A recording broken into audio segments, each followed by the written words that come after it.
Hello students, good morning. मैं Pravesh Sharma, welcome back to my channel. BEd second year EPC 4 understanding the self अर्थात स्वयं की समझ के अंतर्गत हमारा टॉपिक चल रहा है आत्मसम्मान, सेल्फ एस्टीम। तो अब तक हम क्या क्या देख चुके हैं इस विषय में। मीनिंग ऑफ सेल्फ एस्टीम में हमने देखा आत्मसम्मान शब्द का अर्थ होता है स्वयं का सम्मान या स्वयं की वैल्यू को जानना। इसमें पूरा सार इसके अंदर निहित हो जाता है। इसके बाद हमने डेफिनेशंस को देखा, जैसे कि डेफिनेशंस दी हुई थी। आत्मसम्मान हमारे शारीरिक, मानसिक और आध्यात्मिक लक्षणों की महत्वपूर्ण भावना है। आत्मसम्मान की अवधारणा बहुत ही महत्वपूर्ण है क्योंकि यही रचनात्मक दृष्टिकोण का कारण भी है। इसका तात्पर्य यह है कि यदि किसी व्यक्ति का आत्मविश्वास अच्छा है तो अच्छे शैक्षणिक परिणाम प्राप्त कर सकता है। इसमें तो मैकी ने भी अपने शब्दों में कहा है, आत्म अवधारणा वह है जो हम स्वयं अपने बारे में सोचते हैं। आत्मसम्मान स्वयं का सकारात्मक या नकारात्मक मूल्यांकन है, जैसा कि हम इसके बारे में महसूस करते हैं। The self concept is what we think about the self. Self esteem the positive और नेगेटिव evaluations of the self as in how we feel about it. Next point था हमारा इम्पोर्टेंस ऑफ सेल्फ एस्टीम, आत्मसम्मान का महत्व। प्रत्येक व्यक्ति के जीवन में आत्मसम्मान बहुत ही महत्वपूर्ण है। आत्मसम्मान का महत्व हम निम्न बिंदुओं से समझ सकते हैं, जो बिंदुओं के विषय में हमने समझा था।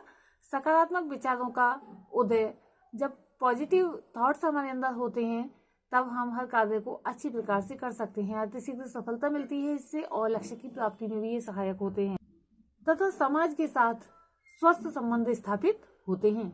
आज हम देखेंगे आत्मसम्मान के प्रकार।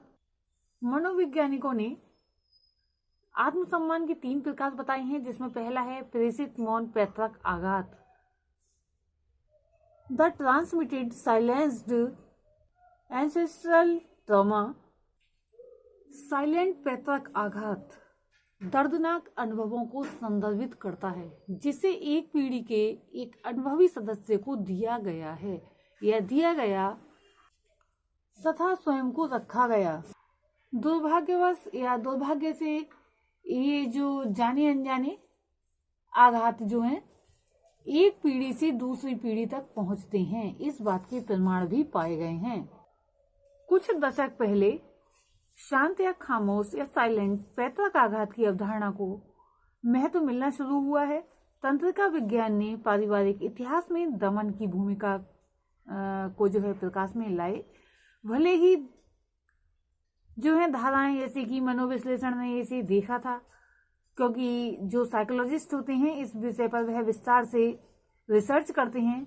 लोग ये मानते थे कि आनुवांशिकी बीमारी अपरिवर्तनीय थी, यानी कि उसमें कोई भी चेंज नहीं हो सकता था, क्योंकि प्रत्येक व्यक्ति का पूर्व निर्धारित था और इसे बदलने के लिए वे कुछ भी नहीं कर सकते थे। आज ये स्पष्ट है कि जीन या तो सक्रिय है या अनुभव और उस पर जो आश्रित है व्यवहार जैसे तनाव या प्रदूषण के आधार पर नहीं है। Today it's clear that genes either activated or not depending on experience and states and behaviours such as stress and similar experiences also inhibit or trigger the manifestation of much of your genetic information। प्रत्येक व्यक्ति एक फिलोजेनिक छाप के साथ पैदा होता है, यानी कि जन्म लेता है, जो अपनी लाइफ की जो बीमारी है से पढ़े जाने वाले महत्वपूर्ण तरीकों से कर सकता है। पैतृक आघात उन वास्तविकताओं जो रियलिटी है में से है जो किसी व्यक्ति के व्यवहार को बहुत अधिक प्रभावित करते हैं। इसके लिए एग्जाम्पल लिया जा सकता है, वे बिना किसी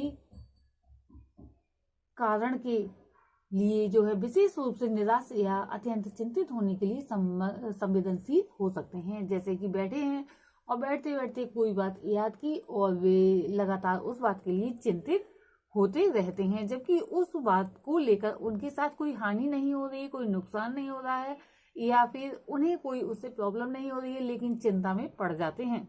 और चिंताएं भी ऐसी होती हैं कि संवेदनाएं जाग उठती हैं। मार्क वोल्गन महोदय कहते हैं कि दर्द को अनदेखा करना वास्तव में इसे गहरा कर देता है। यानी कि जो संवेदना थी, जो चिंता थी, अगर हम उसको अनदेखा करते रहते हैं और वैसे ही संवेदनशील बने रहते हैं, वैसे ही चिंतित बने रहते हैं, तब और ज्यादा ये बात गहरी होती चली जाती है और इस दृष्टि से जो छिपी हुई बात होती है अक्सर तीव्रता में बढ़ जाती है, यानी कि एक प्रॉब्लम क्रिएट होने लगती है। Ignoring the pain actually deepens it. What's hidden from sight often increases in intensity. दूसरा प्रकार है संकट थकान, जब वास्तविकता यानी कि अधिकता है वास्तविकता की अधिक है। Crisis fatigue when reality is overwhelming. संकट थकान एक ऐसी घटना है जिसमें मन और शरीर का पर्यावरणीय घटना के अनुकूल होने की कोशिश करते हैं, जो स्वाभाविक रूप से प्राकृतिक तनाव प्रतिक्रिया को तेज कर देता है। एड्रेनालाइन और कोर्टिसोल की मुक्ति अथवा से मुक्ति निरंतर और अत्यधिक हो जाती है, अर्थात ये जो है एक विशिष्ट क्षण तक सीमित नहीं रहती है। ये एक ठोस खतरे से खुद का बचाव इसके लिए जो है करना होगा। जैसे एग्जाम्पल के रूप में हम ले सकते हैं मधुमक्खी से जब डर एक व्यक्ति के लिए लग जाता है, तब जहां भी उसे मधुमक्खी दिखाई देती है तब उसके लिए ऐसा ही लगता है कि शायद मधुमक्खी मुझे काट लेगी। तो यही कई बार हम देखते हैं कि कई लोग जो हैं छिपकली से डरते हैं और यानी कि जब छिपकली उनके कमरे में आ जाती है तो वो कमरे के अंदर ही नहीं जाते, चाहे कितना भी जरूरी काम क्यों ना हो। भले ही उनका अगले दिन एग्जाम हो और कई घंटे इसी बात में व्यतीत कर देते हैं कि हमारे रूम में छिपकली है, लिजार्ड है और वो हमारे लिए कहीं काट ना ले। तो इस भय से मुक्ति के लिए ध्यान नहीं दिया जाता है तो वो निरंतर बढ़ने की स्थिति में चला जाता है और बढ़ता ही रहता है। शारीरिक और भावनात्मक थकावट यानी कि नकारात्मकता और एकाग्रता की समस्याएं सभी संकट थकान में योगदान करती हैं। ये एक नई नैदानिक तरह से लगता है, यानी कि जो घटना है जो वर्तमान संदर्भ में, यानी कि ये एक नई नैदानिक घटना है जो वर्तमान संदर्भ में उत्पन्न होती है।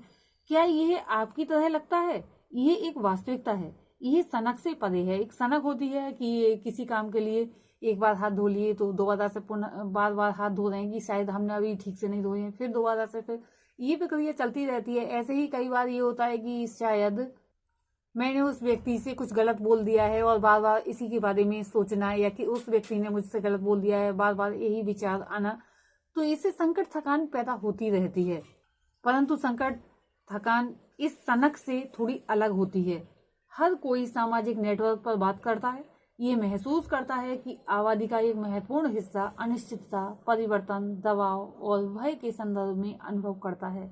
ये थकावट अनिश्चित शारीरिक दर्द और उदासीनता के रूप में प्रकट हो जाती है। जैसे कि मान लीजिए एक व्यक्ति किसी कारण को लेकर है हमेशा उदास ही महसूस करता है, अपने आप के लिए उदास महसूस तो करता ही नहीं है, लोग उसे उदास ही देखते हैं, या फिर उसके शरीर में दर्द रहता है, दर्द ना रहते हुए भी वह महसूस करता है कि मेरे शरीर में दर्द है। तो ये इसी रूप में प्रकट होता है। कहा जाए तो संक्षेप में यह स्पष्ट रूप से ये एक नया विश्वव्यापी स्वास्थ्य संगठन है, क्योंकि इस प्रकार की समस्याएं हम अधिकतर लोगों में देखते हैं। टाइप्स ऑफ सेल्फ एस्टीम का थर्ड पॉइंट है विवरण और प्रतीकात्मक लक्षण के लक्षण, description and characteristics of symbolic thought.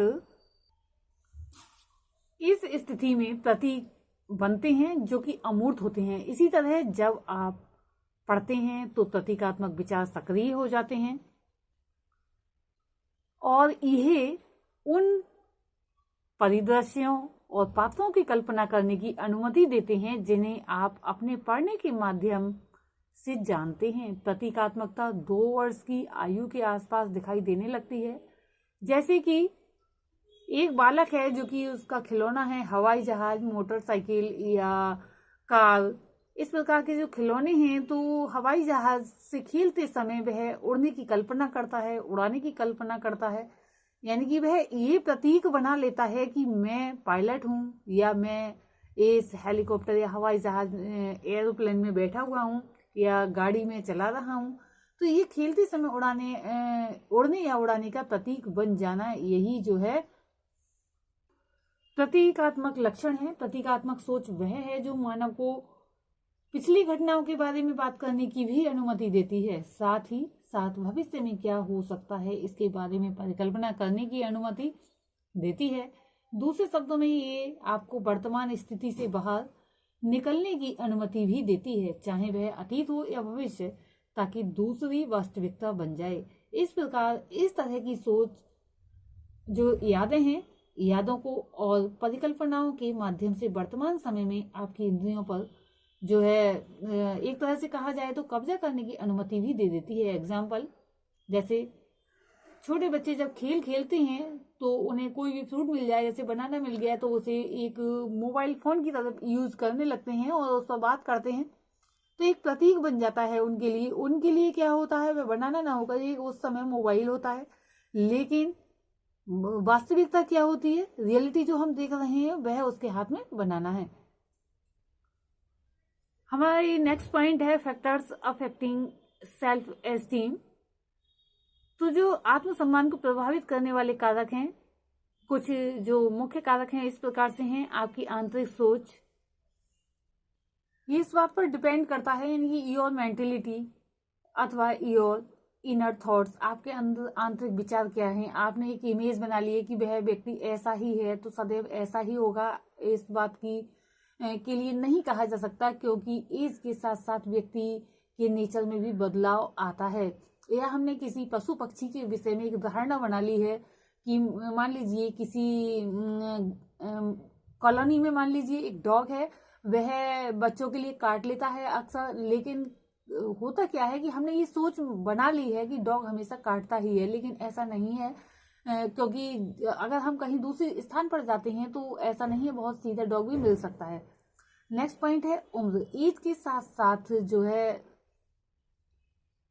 अलग प्रकार के सम्मान की आवश्यकता हो जाती है। जैसे बच्चे हैं तो बच्चों को कोई भी नाम लेकर पुकारता है, उनको बुरा नहीं लगता है, लेकिन जैसे जैसे व्यक्ति बड़ा होता जाता है और एक उम्र में ढल जाता है, उस समय अगर कोई उससे गलत तरीके से व्यवहार करता है, गलत तरीके से उसको पुकारता है, गलत तरीके से बात करता है, तो उसको ये जो है एज फैक्टर प्रभावित करता है। नेक्स्ट पॉइंट है हमारा बीमारी यानी कि डिसीज। जब कोई भी व्यक्ति किसी बीमारी से ग्रस्त होता है तब एक कमजोर स्थिति में आ जाता है और हर बात पर चिड़चिड़ाने लगता है, तो ये बीमारी भी आत्मसम्मान को प्रभावित करती है।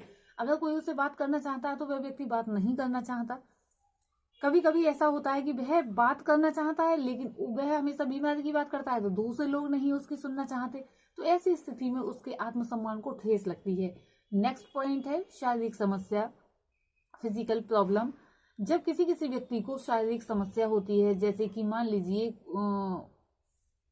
आंखों से नहीं दिखाई देता या कानों से सुनाई नहीं देता, और उससे बार बार किसी से पूछना, मतलब कहने का तात्पर्य कि हल्का सुनाई देता है और बार बार उससे पूछना पड़ता है कि क्या आपने कहा, उसने अर्थ का अनर्थ लगा लिया, तो उस समय उसके आत्मसम्मान को ठेस पहुंचती है, क्योंकि किसी सामने वाले व्यक्ति ने तो ठीक प्रकार से कोई बात कही है लेकिन उसने कुछ गलत आइडिया लगा लिया है, जैसे किसी वाक्य में ना जोड़ लिया हो, तो इस प्रकार से उसके आत्मसम्मान को ठेस पहुंचती है। तो ये शारीरिक समस्या भी आत्मसम्मान को प्रभावित करने वाले मुख्य कारकों में से है। नौकरी, जॉब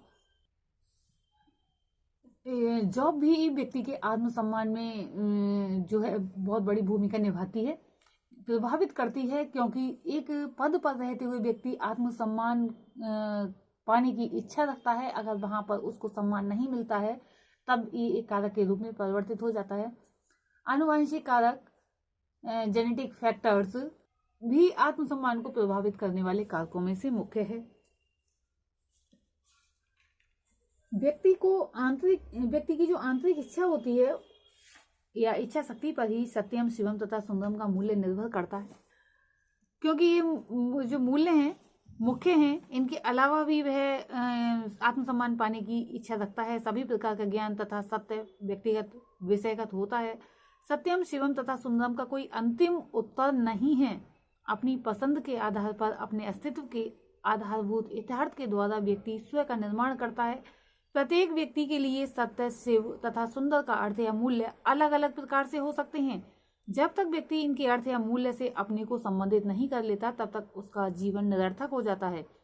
व्यक्ति के अस्तित्व का निर्माण उसकी आत्मा, पहचान तथा आत्मसम्मान के द्वारा होती है। मनुष्य अपना जो है स्वयं ही निर्माता है। अगर आपने इस YouTube चैनल को सब्सक्राइब नहीं किया है तो अवश्य कर लें। आज के लिए इतना ही, धन्यवाद।